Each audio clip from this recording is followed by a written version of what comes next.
Góðan dag og velkomin á fund tillögu að nýju deiliskipulagi Arnarnesvegar. Ég heiti Gunnar Hersveinn og fundastjóri. En fundin halda Reykjavíkurborg, Kópavogsbær og Vegagerðin. Þetta streymisfundur sem hefst núna klukkan 17 og verður lokið fyrir klukkan 18. Fundurinn fer þannig fram að Helga Hauksdóttir, formaður skipulagsráðs Kópavogsbæjar, hún flytur stutt ávarp. Þá tekur Berglind Hallgrímsdóttir, samgönguverkfræðingur frá Eflu við og mun kynna deiliskipulagið. Pavel Bartosek, formaður skipulags- og samgönguráðs Reykjavíkurborgar, flytur ávarp í lokin. Og þá munum við skoða fyrirspurnir sem hafa borist og sem einnig berast á meðan fundi stendur á Facebook síðu Reykjavíkurborgar. Það hentugt að setja þar fyrirspurnir. Seinna verður þessi streymisfundur hann verður áfram aðgengilegur á síðunni reykjavík.is/Arnarnesvegur. Þá mun fundurinn hefjast núna og Helga Hauksdóttir, formaður skipulagsráðs Kópavogsbæjar, gera svo vel.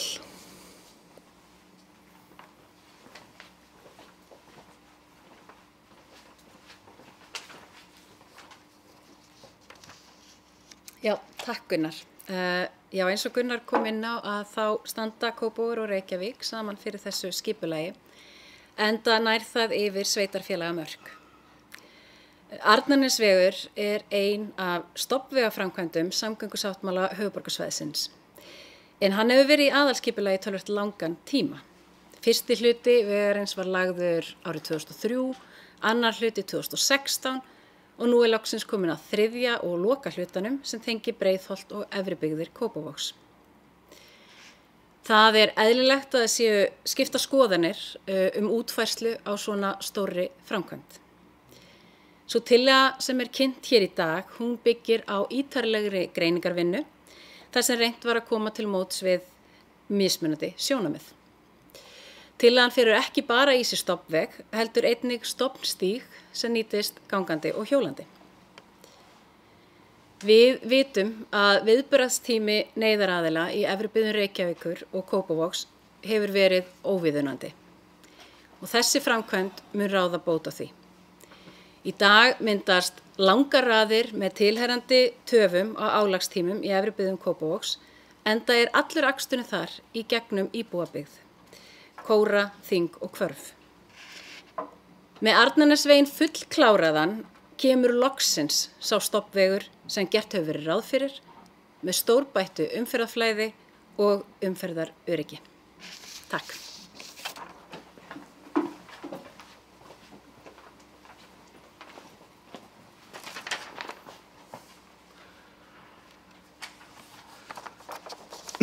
Kæra þakkir.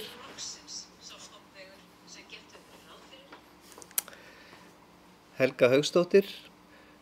Nú höldum við áfram og deiliskipulagið verður kynnt. Það Berglind Hallgrímsdóttir, samgönguverkfræðingur hjá Eflu, sem ætlar að gera það, gera svo vel.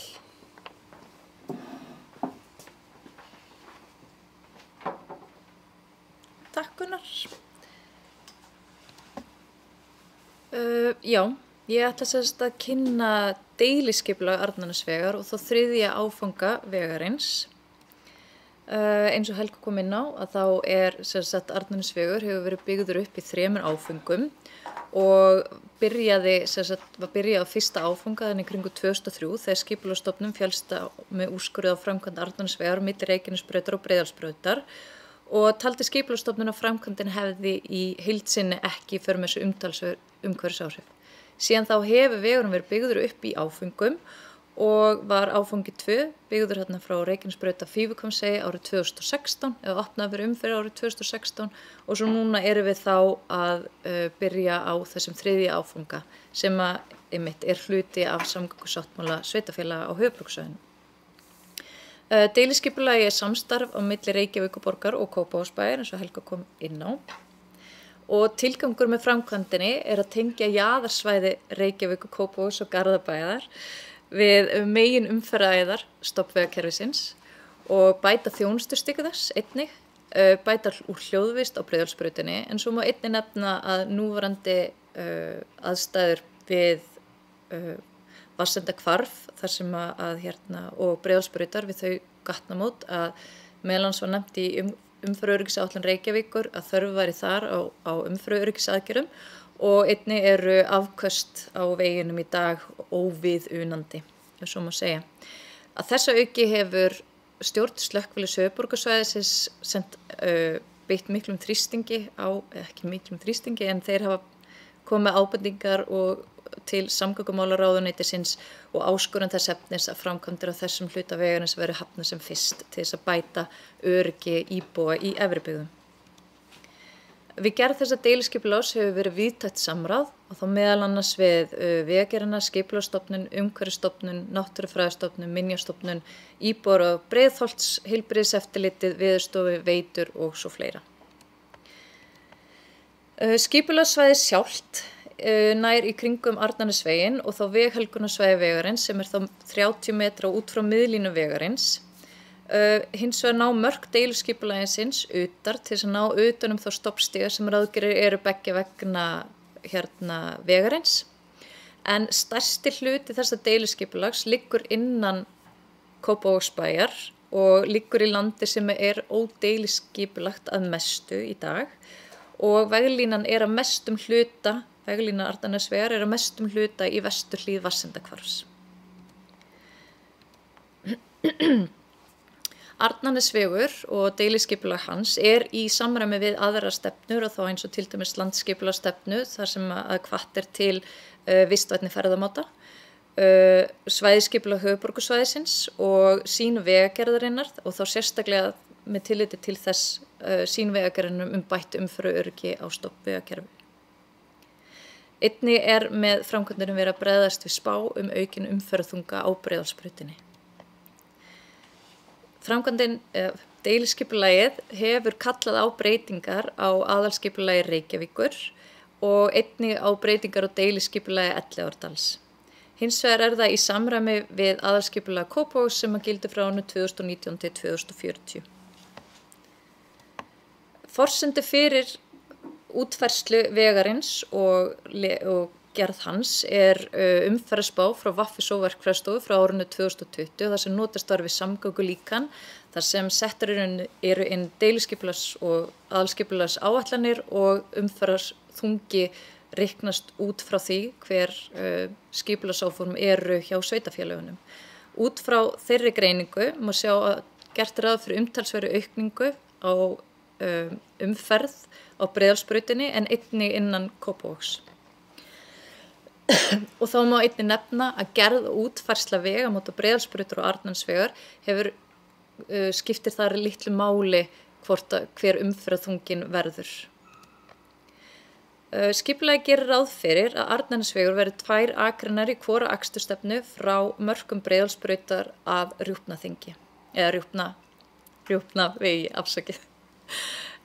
Samhliða þessu gert ráð fyrir 2 nýjum hringtorgum sem munu koma þá annars vegar við Rjúpnaveg og mörk Arnarnesvegar og Rjúpnavegar og hins vegar við gatnamót Arnarnesvegar og Vatnsendavegar. Nú veit ég ekki sérst músin hjá mér. Nei, ok. Nei, allt í lagi. Gert ráð fyrir til að byrja með að hluti Breiðholtsbrautar og Arnarnesvegar að Vatnsendavegi verði 2 akreinar í hvora akstursstefnu en hins vegar gert ráð fyrir að til að byrja með verði Arnarnesvegur frá mörkum Vatnsendavegar að Rjúpnavegi verði 1 akrein í hvora akstursstefnu en tekið frá pláss fyrir báðar 2 akreinar í hvora akstursstefnu í deiliskipulaginu.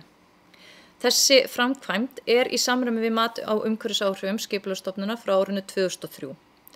Í því mati var gert ráð fyrir mislægum vegamótum Breiðholtsbrautar og Arnarnesvegar en í dag hefur verið ákveðið að fara fram með blandaða lausn þar sem að Arnarnesvegur tekin á brú yfir Breiðholtsbraut og tengist Breiðholtsbrautinu sem ljósastýr gatnamót.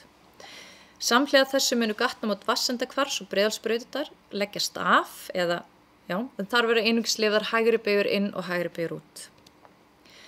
Samhliða þessari framkvæmd verður einnig lagður stoppstígur meðfram Arnarnesveginum og markmiðum honum er að ýta undir notkun göngu- og hjólastíga og auka þjónustustig fyrir þessars farðamáta. Stígurinn verður aðskilinn 6 metra breiður göngu- og hjólastígur og mun hann liggja frá núverandi stoppstígakerfi í Kópavogi sem er við Rjúpnasel eða Desikór að stígakerfi í stoppstígakerfi Elliðaárdals. Stígurinn mun liggja þá meðfram brú Arnarnesvegar og yfir í Elliðaárdalinn. Einnig eru aðra stígatengingar fyrirhugaðar og þá meðal annars er gerð ráð fyrir að það komi 2 ný undirgöng, önnur undirgöngin verður þá undir Arnarnesvegi með Rjúpnaveg og hin undirgöngin verða undir Vassendaveg. Einnig er í skipulaginu gert ráð fyrir að tekið pláss fyrir vistlok sem að verða yfir Arnarnesveg og þá annars vegar sunnan við Turnahvarf og Jakasel og hitt við Hörðuhvarf í Kópavogi. Vistlokin eru hins vegar ekki hluta framkvæmd Arnarnesvegar en eru samt sem áður hluta af deiliskipulaginu og plássi sem þau munu taka er þá búið að gera ráð fyrir þeim. Eins og áður sagði þá byggir framkvæmdin á umhverfismati frá árinu 2003 sem tók alla 3 áfanga Arnarnesvegar til greina.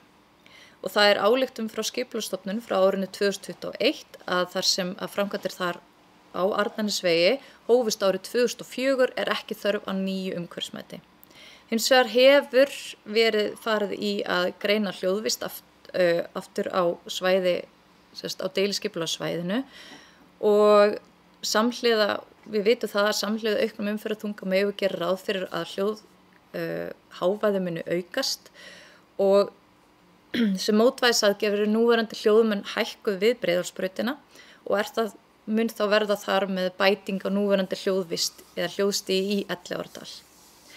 Einnig má nefna það að Arnarnesvegur og meiri hlutan á honum mun liggja lægra í landi en núverandi íbúðabyggð og því hefur lega hans lítil áhrif á hljóðvist innan deiliskipulagsins.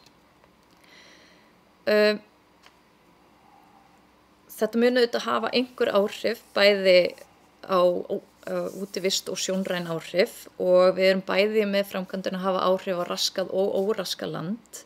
Það mun verða einhver sjónræn áhrif frá brúnni og vegamótum hennar. En sem mótvægisaðgerð þá verður vegurinn skermaður af með hljóðvegg og hann falið með kvöðum trjágróðu þar fyrir utan. Hins má gera ráð fyrir gangandi og hjólandi vegfarendur muni aðgengi að Elliðaárdal stórbatna. Hljóðstig og með þeim framkvæmdum sem talin hafa verið upp með bættum hljóðvörnum mun hljóðstig innan dalsins batna og ásýnd vegarins einnig minnka frá dalnum. Og með mótvægisaðgerðum má því gera ráð fyrir að útivistargildi Elliðaárdalsins muni að mestu leyti haldast óbreytt. Eins og staðan í dag þá forhönnun Arnarnesvegar lokið og lauk hún nú í desember. Verkunin hafin og henni mun ljúka nú einhvern tímann á vormánuðum. Í kjölfari verður svo sótt framkvæmdaleyfi og gerum að ráð fyrir að framkvæmdi geti hafist haustið 2022. Og það var ekki meira frá mér. Takk fyrir.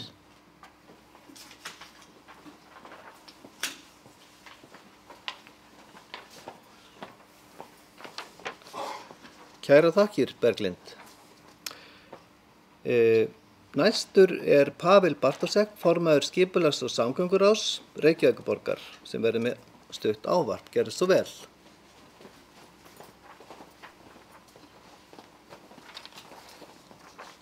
Kæru gestir heim í streymi, þakka þessa kynningu hér áðan. Þessi framkvæmd þetta partur af samgöngusáttmálum sem nú á bráðum að verða 3 ára og sögulegt samkomulag ríkis- og sveitarfélaga á höfuðborgarsvæðinu, það sem var farin svo nokkuð balanseru leið að mínu mati við það að byggja upp samgöngur til framtíðar til næstu 15 ára. Hún balansera vegna þess hún bæði að gera ráð fyrir mjög mikil uppbygging á grænum innviðum, þessi innviðum fyrir strætó, hjól og gangandi vegfarendur, en líka innviðum sem þá liðka fyrir umferð bíla aðra einkabíla. Og þessi framkvæmd sem við erum að ræðum í dag, hún svona kannski meira í þessum seinni hluta sem liðgar fyrir umferð akandi umferðar.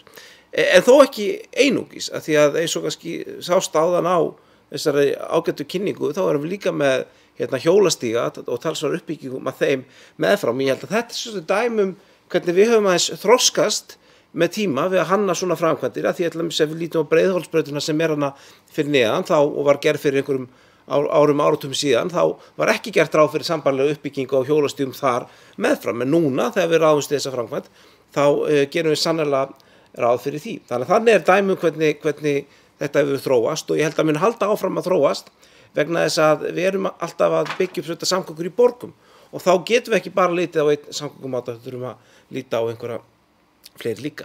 Ég vil líka nefna vistlókin sem þarna eru komin inn sem heimild í skipulag og reyndar við hjá Reykjavíkurborg leggjum áherslu á þetta eitthvað sem verði sannarlega gert vegna þess að vistlókin eru hugmynd sem kemur kannski upprunalega í kringum svona framkvæmdi við hraðbrautir erlendis, það sem ekki ráð fyrir þá möguleika fyrir villt dýr til að fara á milli svæða án þess að hraðbrautir kljúfi það ferðamunstur og þó svo kannski þessi villdýru rök ekki við kannski samgöngur á milli Seljakverfis og Hvarfara hins vegar, þá enga sér hugmyndin góð að því að hún línar og mýkir áferðina á svæðinu, hún býr til meiri náttúrulegra yfirvega fyrir svæðu, þetta þá ekki einungis bara vegur sem sker í gegnum grænt svæði. Þannig að við leggjum hjá Reykjavíkurborg töluverða áherslu á að þetta sé ekki bara eitthvað svona framtíðarmúsík heldur eitthvað sem verði sannarlega gert einnig.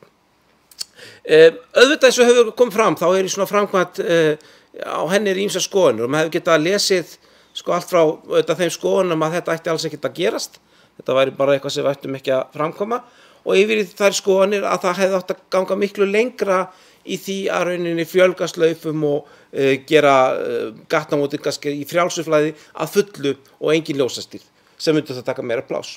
Og ég held að þessi niðurstaða sé eitthvað sem bæði sveitarfélögin og íbúar í greind geti vel unnað við, þó eins og ég segi alltaf eitthvað fólk sem myndi vilja ganga langt í aðra eitthvað átt. Ég til dæmis að þessi lausn sé miklu betri heldur en hefðbundin plangatnamót vegna þess að hún sannarlega góð fyrir ganga út á hjólandi, hún býr til tengingu milli Ellarárdals og Vatnsendahvarfs og kostur við hana umfram lausn sem með fleiri að og fráreinum svo við stöndum vörðum vetrargarðin okkar í Reykjavík og möguleika að byggja hann upp til framtíðar. En ég hlakka til að fá að sjá hvaða spurningar berast og svo minni ég þetta á athugasemdafrestur enda í gangi og hlakka svo til að sjá þær athugasemdir og við getum unnið úr þeim.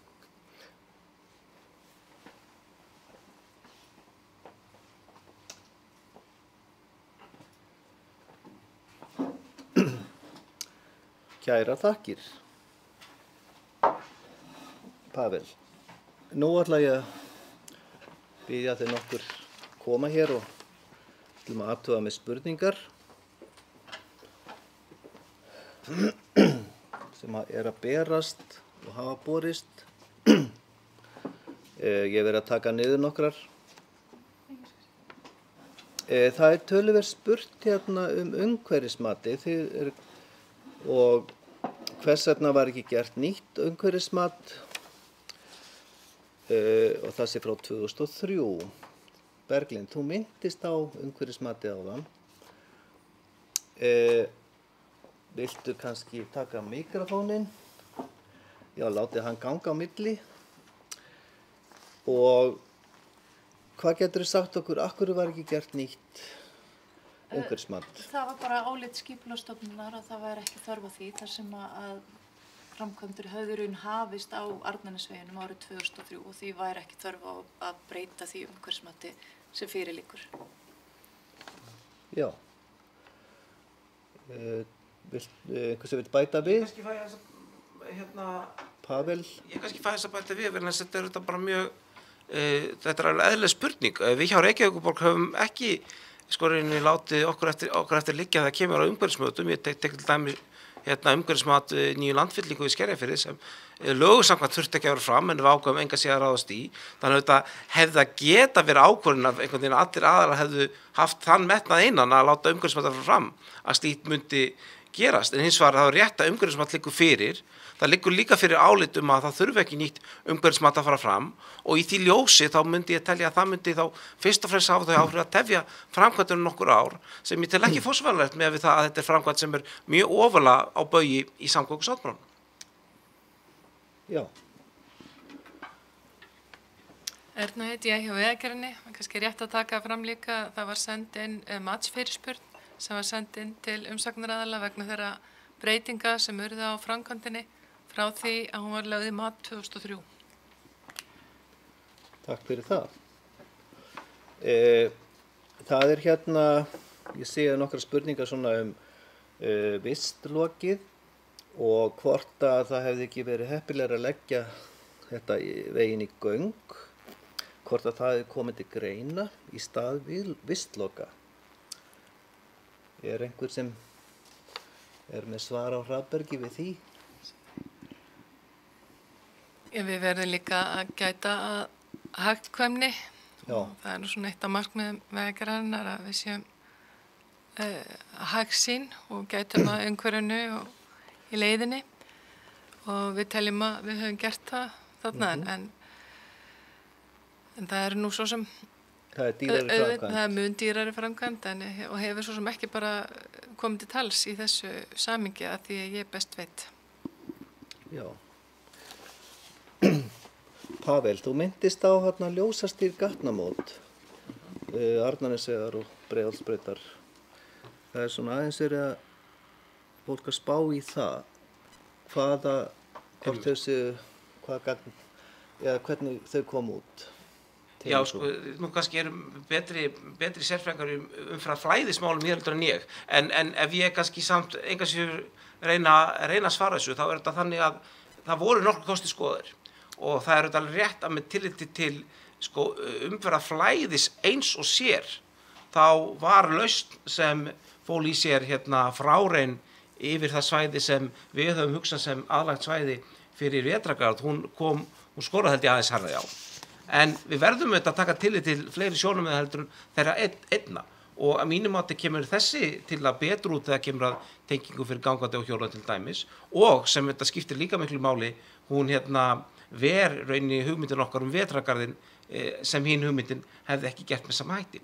Þannig að það eru líka þau sjónarmið sko, sem þarf að mæta og ég held að þessi útfærsla á gatnamótum sé fyrirferða minni og þar leiðandi áferða fallegri heldur en sú sem hefði falið í sér rauninni frjálst flæði í állum strömmum. Kópavogsbær fær líka spurningu þetta. Ljósin á Vatnsendahvarfi og Ögurhvarfi.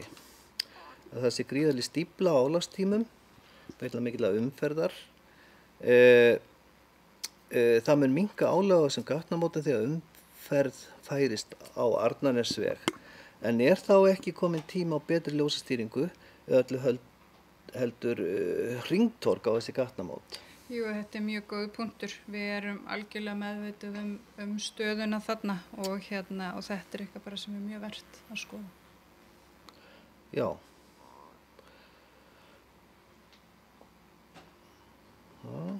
Ég er að skoða spurningarnar sem að berast. Já. Að því ég sá áðan það var eitthvað að vera að velta fyrir sig líka af hverju ekki hafi verið skipulagt hringtorg við gatnamót Breiðholtsbrautar og Arnarnesvegar en það var skoðað og bara með tilliti til hæðarlegu er mjög erfitt að koma hringtorgi þarna fyrir. Arnarnesvegurinn er í hæð og þarna hefði bara verið gríðarlega erfitt að koma því fyrir. Já.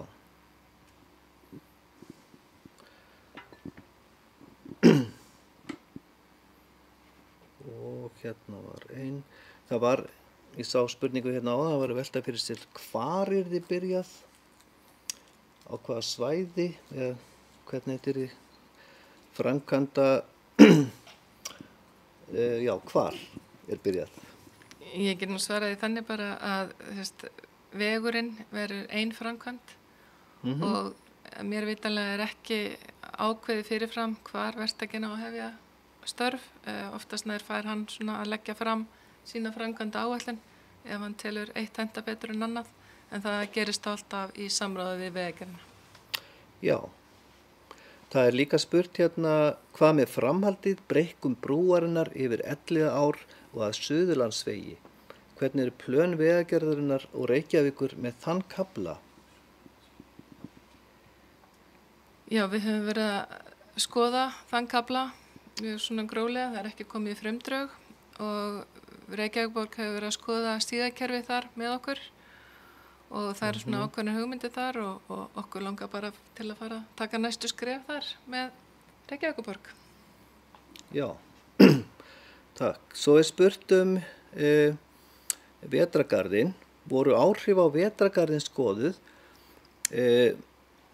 með tilliti til stækkunar á útivistarsvæðinu sem fyrir og það einnig spurt þarna leiksvæði barna með tilliti til mengunar eða hávaða.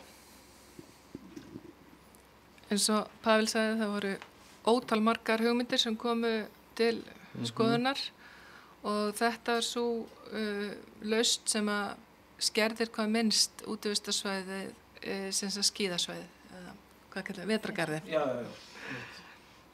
ég kannski get bara, nú ég ekki alveg með kollum hvað af þessum leiksvæður að tala þegar kemur að vetrargarðinu sjálfum, það mitt já, þá þetta okkar mati sú lausn sem stendur vörðum það svæði sem vetrargarðinum ætlað best af öllum þeim hugmyndum sem til greina komu. Þannig að það þannig en auðvitað alltaf einhver hljóð áhrif af vegum, það engin leið að fara frá því en það hefur verið mælt nokkuð vel í þessari skýrslu sem fylgir með í umhverfismatinu og eins og var nefnt í ljósi hæðamismunur og það að vegur liggur töluvert fyrir neðan þá teljum við að það minn ekki að það verði vel ásamtilegt. Já. Þarna líka spurt áhrif á loftgæði og hljóðvist við Salaskóla.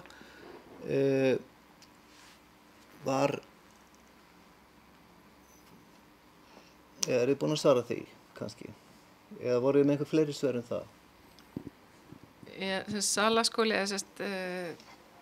þessi kafli ekki þar, það tilheyri fyrri áfengum en umferðarspáin sem lögð fram þarna, við spáum ekki umferð nema til 20 ára því að það ekki talið markvert til lengri tíma en það var ekki tilefni til að hafa áhyggjur af loftmengun samkvæmt matsfyrirspurninni og kom ekki ábendingar fara lútandi og en það náttúrulega ekki það mikil umferð þarna og fyrir utan það þá nú vindasamt kannski á þessu svæði. Já, takk. Svo spurt vassendahæðina sem griðastaður farfugla. Það í umhverfisskýrslunni? Já. Hvað sagt það? Það ekki, sem sagt, það var ekki talin ástæði til að færa veginn eða gera neitt út af fuglum þessum stað. Og matskýrslan opin, aðgengileg á heimasíðu Skipulagsstofnunar og heimasíðu Vegagerðarinnar. Þannig að ítarlegri svör varðandi einstaka umhverfisþætti getur fólk þá kynnt sér þar ef áhuga fyrir hendi. Já. Það spurt kynningar sem hafa farið fram fyrir íbúa Breiðholts. Einhver með það á Hrafnbergi? Hvernig það hefur verið? Nú erum við alltaf með þennan fund hér og svo hefur þetta verið kynnt í íbúaráðinu og nú gerir ráðherraborgarstjóri verið með hverfafund þegar það kemur en ég held að hafi ekki verið haldið sérstakur fundur í Breiðholtinu þessa tilteknu framkvæmd, svona stór opin fundur, það alltaf markast svolítið bara af því ástæði sem hefur verið í að slíkir fundir hafi ekki verið unnt að halda slíka fundi. Það hefur sennilega verið í hverfisskipulaginu eitthvað fjallað það? Já, það var fjallað það í hverfisskipulaginu því það kemur sannarlega inn á það þá aðalega gegnum rauninni þannig vetrargarð en kynningin þetta bara partur af þessu kynningaferli hér og þannig þannig það er svarið við því. Takk. En skíðabrekkan það er skíðabrekka þarna hvort að hvað áhrif þetta hefur á hana, skíðabrekkur sem fólk að nota?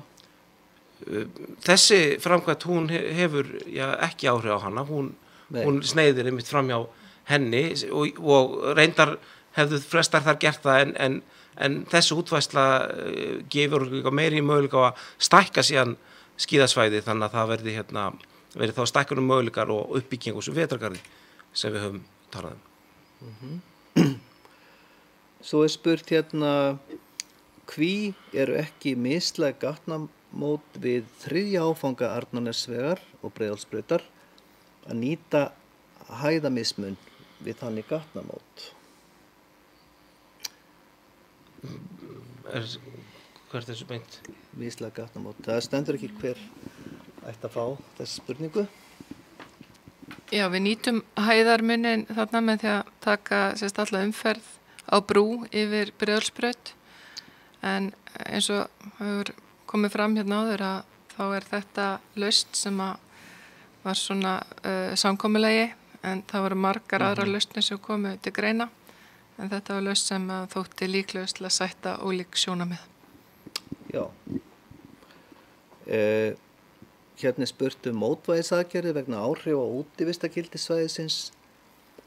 Var það einungis gert með tilliti til Elliðaárdals en hvað með vatnsendahæðina? Eru mótvægisaðgerðir? Já, sko það er náttúrulega í vatnsendahverfinu, vatnsendahæði í vatnsendahverfi er Kópavogsbærinn náttúrulega að vinna deiliskipulag að nýju íbúðahverfi og þar höfum við gert auðvitað ýmsar úttektir, bæði náttúrulífsúttektir og gróðurfarsúttektir og þessi deiliskipulagstillaga hún aðlaði sig að sjálfsögðu að þeim. Hún er á vinnslustigi og hefur ekki farið í kynningu ennþá, en í því kynningaferli þá auðvitað óskum við eftir ábendingum varðandi einmitt þetta og tillagan verður svo aðlöguð áfram að því í framhaldinu.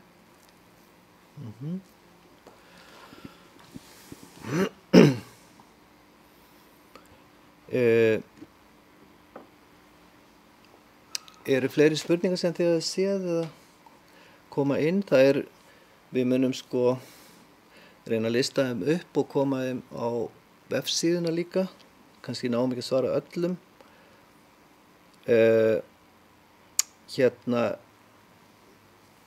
Vetrargarðurinn, hérna stendur vetrargarðurinn verður þá á horni 2 stofnbrauta með samtals 10 akreinar.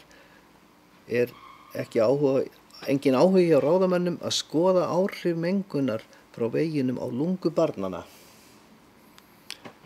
Þarna kemur kannski heilbrigðiseftirlitið inn í þetta. Það getur sendt spurninguna þangað. Það er náttúrulega bara fylgst með suðriksmengun í höfuðborginni og almennt. Og hann Pavel ætlaði að bæta við. Það var spurt mótvægisaðgerðir áðan, þá vil ég þetta meina með því að hugsa þessi vistlok, þá erum við að koma stíga svona stór skref með hugmyndur það hvernig við getum haldið grænni ásýnd svæðisins meira og það er mótvægisaðgerð til þess að halda ásýnd Vatnsendahvarfsins grænu áfram. En því er ekki að neita, það er vegur að koma í gegnum áður óbyggt hraun, þannig að auðvitað hefur það talsvert áhrif á það hvernig svæði lítur út. Já. Svo eru fleiri spurningar sem berast sem eru kannski ekki alveg þetta svæði en kannski Kópavogur eða Reykjavík tekur þær líka seinna. Ég held að sé hann búin að ná mestu. Já. Bíðið nú við. Verður vegurinn niðurgrafinn eða ekki? Það er ein spurningin.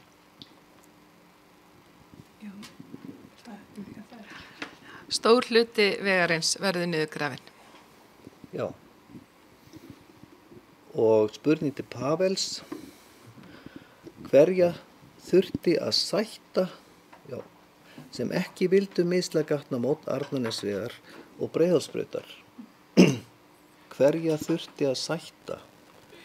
Já, það bara sjónarmið innan Reykjavíkur, myndi ég segja, sjónarmið íbúa sem eru nágrannar á þessu svæði, og eins og hefur kannski framkomið í spurningum umræðinni, þá eru 2 sjónarmið algengust. Það eru þau sjónarmið að þessi vegur ætti alls ekki að vera þarna, og hins vegar að það önnur sjónarmið, og svo hins vegar þau sjónarmið að hann ætti að vera miklu fyrirferðarmeiri heldur hann þarna. Þannig að það eru sjónarmið sem verið að sætta. Ég neita því ekki að kannski ég auðvitað tilheyr hluta þeirra sem vil sjá kannski ásýnd þess að vegar minni heldur en meiri, og ég veit að þegar kemur að íbúum í Breiðholti þá vilja frekar hafa vegaframkvæmdirnar minni heldur en meiri líka. Þannig að ég myndi segja að það væri þau sjónarmið sem verið að sætta, og þetta sjónarmið sé að þeirra sem vilja sjá uppbygginguna á vetrargarðinum sem mesta, vegna þess að fleiri slaufur og fleiri fráreinar minnka auðvitað möguleika á því að byggja hann upp. Þannig að það sjónarmið sem verið að sætta. Takk fyrir það. Já, fólk getur þarf endilega að skrifa ábendingar á skipulag@reykjavík.is eða skipulag@kópavogur.is og fyrir 11. mars 2022. En kannski má spyrja, hvað gerist síðan? Hvernig einhver tímaáætlun eða hvenær framkvæmdir hefjast?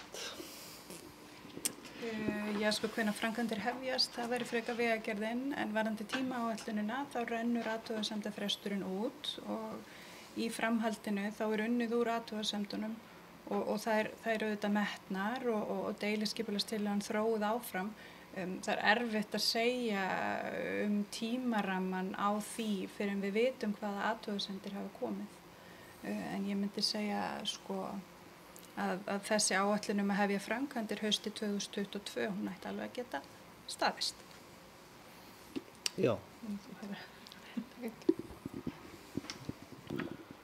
Og fyrir þessu að ljúka, eitthvað sem þið viljið bæta við eða einhver í salnum? Já, gerðu svo vel. Kannski ég, að því að ég allavega einn af þeim hér sem hættir að losna við í kosningum. En það bara, ég þakka fyrir þennan fund og þessar spurningar og hvet fólk til að senda athugasemdir, og jafnframt auðvitað kannski huga því hvað það í þessari tillögu sem við getum auðvitað gert betur, og eins og segi, ég veit að það fólk sem vill alls ekki sjá þessa framkvæmd, og ég veit að líka fólk sem vill sjá hana kannski stærra og meiri. En ég held að við höfum alltaf náð bara nokkuð góður ásættilegri niðurstöðu sem auðvitað partur af okkar svæðisskipulagi sem legið fyrir í aðalskipulagi beggja sveitarfélaganna í langan tíma, og þrátt allt nauðsynlega framkvæmd út frá þeim sjónarmið sem nefnd voru áðan. Þannig ég held að við höfum náð sameiginlegri lendingu, en hvet enga síður alla til þess að skilja sínum athugasemdum fyrir 11. mars, og svo verði unnið úr þeim og halda áfram verkið. Já. Þá segjum við þetta gott í dag. Við þökkum kærlega fyrir áhorf og spurningar, og við munum taka þér saman, og það kannski einhverjar sem komist ekki að, eða þá munum við skoða þær betur og setja þá á síðuna reykjavík.is/Arnarnesvegur. En þakka ykkur kærlega fyrir kynningarnar og svörin. Þá segjum við það. Takk fyrir, bless.